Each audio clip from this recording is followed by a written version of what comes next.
Vous savez, c'est à la fois un compliment que vous me faites parce que quand vous me dites ça, ça veut dire... Bienvenue sur votre chaîne Icônes un silence. Il existe dans l'histoire du cinéma français un regard qui ne ressemble à aucun autre, un regard d'un bleu si profond, si liquide et si transparent qu'il semble pouvoir noyer quiconque s'y plonge. Ce sont les yeux d'Isabelle Adjani. Pendant près de 50 ans, ce visage a incarné la perfection absolue, la Marianne de la République, la reine incontestée détentrice du record inégalé de 5 Césars. Elle est l'actrice que le monde entier nous envie, une beauté glacée et intouchable qui semble flotter au-dessus du commun des mortels. Pourtant, derrière ces célèbres lunettes noires qui sont devenues son armure face au monde, se cache une femme qui a passé sa vie à trembler. Aujourd'hui, à l'aube de ses 70 ans, alors que le silence devrait être le confort de son âge, Isabelle Adjani a choisi de parler. Elle ne vient pas nous raconter ses triomphes, ni la gloire des tapis rouges qui ne sont que des illusions d'optique. Elle vient pour la première fois nommer les ombres. Elle désigne 3 hommes, 3 figures puissantes et dévorantes qui ont traversé sa vie et qui, chacun à leur manière, ont contribué à briser son cœur.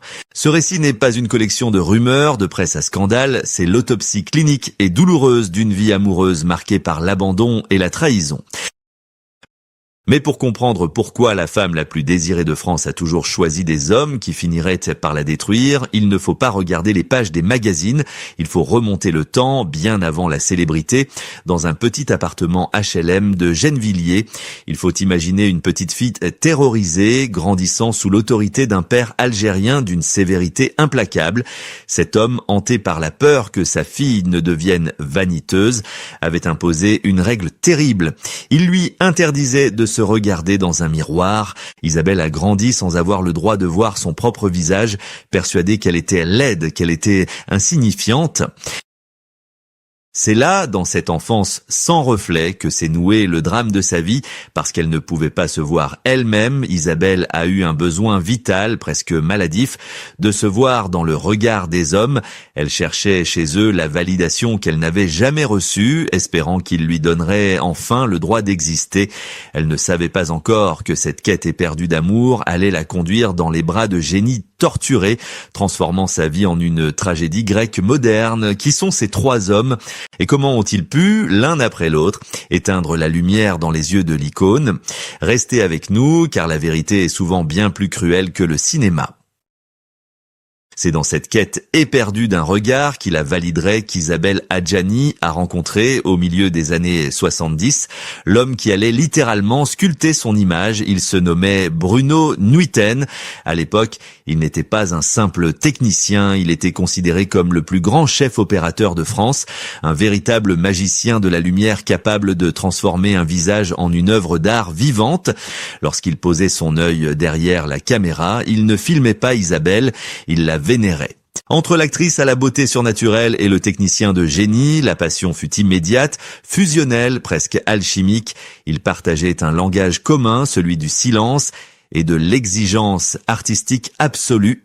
De cet amour discret, loin des flashs aveuglants des paparazzis, est né le premier fils d'Isabelle, Barnabé, scellant leur union dans une bulle de bonheur qui semblait indestructible. Pourtant, c'est paradoxalement cet amour démesuré qui allait engendrer un sacrifice professionnel irréversible, laissant une cicatrice indélébile dans l'âme d'Isabelle. Tout a commencé par une obsession. Isabelle Adjani était hantée par la figure tragique de Camille Claudel, cette sculptrice de génie brisée par son amour pour Rodin et enfermée dans un asile pendant 30 ans. Isabelle sentait dans ses tripes une connexion mystique avec Camille. Elle voulait lui redonner vie, lui rendre justice à travers le cinéma. Mais pour porter ce projet titanesque, elle ne voulait aucun réalisateur ordinaire. Elle avait besoin de quelqu'un qui l'aimait assez pour la suivre dans la folie, quelqu'un qui saurait capturer chaque nuance de sa douleur. Elle a demandé à Bruno. Par amour pour elle et uniquement pour elle, Bruno Nuiten a accepté de quitter sa zone de confort, sa position prestigieuse de chef opérateur pour endosser le costume lourd et effrayant de réalisateur. Le tournage de Camille Claudel ne fut pas une partie de plaisir, ce fut une épreuve physique et psychologique d'une violence inouïe. Dans le froid, la boue et la poussière de pierre, Isabelle et Bruno se sont perdus dans leur sujet. La frontière entre la réalité et la fiction s'est brouillée. Bruno dirigeait la femme qu'il aimait en train de sombrer dans la démence pour les besoins du rôle, la poussant dans ses derniers retranchements pour extraire l'or pur de son jeu. Le résultat fut un chef-d'œuvre absolu, un film viscéral qui a offert à Isabelle un triomphe mondial et un César historique, la gravant à jamais dans le marbre du cinéma. Mais le prix à payer pour ce triomphe fut le silence de Bruno. Après avoir donné toute son énergie vitale pour que sa muse brille au firmament, Bruno Nuiten s'est comme vidé de sa substance. Il n'a presque plus jamais réalisé de film par la suite, se retirant doucement, laissant la place, retournant à l'ombre. Isabelle a confié des années plus tard, avec une mélancolie déchirante, qu'elle portait le poids d'une culpabilité immense. Elle a le sentiment terrible d'avoir involontairement cannibalisé le talent de l'homme qu'elle aimait, d'avoir aspiré sa créativité pour nourrir sa propre légende. Elle a brillé, oui, mais à quel prix? Elle a brillé parce qu'il a accepté de brûler pour elle. Cette relation avec Bruno Nuiten reste sans doute la plus noble et la plus pure de sa vie, marquée par le don de soi. Mais le destin est un dramaturge cruel qui aime les contrastes violents. Après avoir connu l'homme qui s'était sacrifié pour l'élever, Isabelle Adjani s'apprêtait à entrer dans une toute autre dimension de la souffrance amoureuse. Elle allait rencontrer un homme qui ne lui donnerait pas la lumière, mais qui la plongerait dans l'obscurité la plus totale. Un homme dont le charisme magnétique cachait une capacité de détachement qui allait la briser bien plus violemment que n'importe quel rôle de cinéma. Au tournant des années 90, alors qu'elle pensait avoir tout vécu, le destin a placé sur la route d'Isabelle Adjani un homme qui allait devenir sa plus grande passion et sa plus grande douleur. Il s'appelait Daniel Day-Lewis. Leur rencontre n'était pas celle de deux simples acteurs, c'était la collision de deux astres, deux monstres sacrés, connus pour leur méthode de jeu viscérale, presque dangereuse. Lui, l'acteur britannique le plus intense de sa génération, capable de se transformer physiquement jusqu'à l'épuisement. Elle, la reine française aux émotions à fleur de peau. Lorsqu'ils sont apparus ensemble pour la première fois, le monde entier a retenu son souffle. Ils formaient le couple royal du cinéma mondial, une alliance de beauté et de talent si parfaite qu'elle semblait irréelle. Ils étaient beaux, ils étaient mystérieux et ils s'aimaient avec une fureur qui fascinait les médias des deux côtés de l'Atlantique. Pendant 6 ans, leur relation fut un tourbillon d'aller-retour entre Paris, Londres et New York, une passion dévorante faite de ruptures et de réconciliations spectaculaires. Isabelle croyait avoir enfin trouvé son alter ego, l'homme capable de comprendre la folie de son art et la profondeur de ses insécurités. Elle qui avait grandi sans se voir dans le miroir, se voyait enfin dans les yeux de cet homme qui la regardait comme une obsession. Elle pensait construire avec lui ce foyer stable dont elle avait toujours rêvé, loin des traumatismes de son enfance. Et lorsque le test de grossesse s'est révélé positif, annonçant l'arrivée de leur fils Gabriel Kane, Isabelle a cru toucher au bonheur absolu. Elle portait la vie, le fruit de leur amour légendaire. Mais c'est précisément à cet instant, au sommet de sa vulnérabilité et de son espérance, que le rêve s'est brisé avec une brutalité inouïe. Daniel Day-Lewis est parti, il n'y a pas eu de cris, pas de scène de ménage théâtral, juste une disparition. La légende urbaine, cruelle et tenace, a longtemps raconté qu'il l'avait quitté par un simple fax, quelques lignes froides imprimées sur du papier thermique pour mettre fin à 6 ans d'amour. Des années plus tard, Isabelle a dû rétablir la vérité, une vérité peut-être encore plus douloureuse que la rumeur. Non, il n'y a pas eu de fax. Il y a eu quelque chose de pire, le silence, une absence progressive, un vide qui s'installe, l'homme qu'elle aimait se détournant simplement, retournant vers une autre vie, vers une autre femme aux États-Unis, la laissant seule face à son destin. Imaginez l'icône du cinéma français, celle que les magazines de mode s'arrachaient, se retrouvant soudainement seule, cachée dans une clinique en Suisse pour échapper à la meute des paparazzi. Pendant des mois, alors que son ventre s'arrondissait, elle vécut dans une solitude glaciale, loin des tapis rouges, loin des applaudissements. Chaque jour, elle devait affronter les nouvelles venues d'Amérique, voyant l'homme qu'il avait abandonné refaire sa vie sous les projecteurs, tandis qu'elle se préparait à donner la vie dans l'anonymat d'une chambre d'hôpital étrangère. Ce fut l'épreuve la plus terrifiante de son existence. Elle n'était plus la star intouchable, elle était une femme blessée, une future mère abandonnée qui devait puiser dans ses dernières réserves de courage pour ne pas sombrer. C'est dans cette chambre suisse, en tenant pour la première fois son fils Gabriel Kane dans ses bras, qu'Isabelle Adjani a compris que l'amour passionnel était un piège mortel. Elle avait survécu à l'abandon de son père, au sacrifice de Bruno, et maintenant à la cruauté de Daniel. Elle pensait avoir touché le fond, elle pensait avoir payé toutes ses dettes au destin. Elle se promit alors de ne plus jamais laisser un homme la détruire, de se protéger derrière une forteresse encore plus haute. Mais la vie, avec son ironie tragique, lui réservait encore une dernière épreuve. Une trahison qui ne se jouerait pas dans le secret d'une clinique, mais sous les yeux impitoyables de la France entière. Au début des années 2000, alors qu'Isabelle Adjani approchait de la cinquantaine, elle a cru une dernière fois que le destin lui offrait une chance de rédemption amoureuse. Après les sacrifices et les abandons, elle a rencontré Jean-Michel Jarre, le pionnier mondial de la musique électronique. Sur le papier, c'était l'alliance parfaite, le couple royal de la culture française que tout le monde attendait.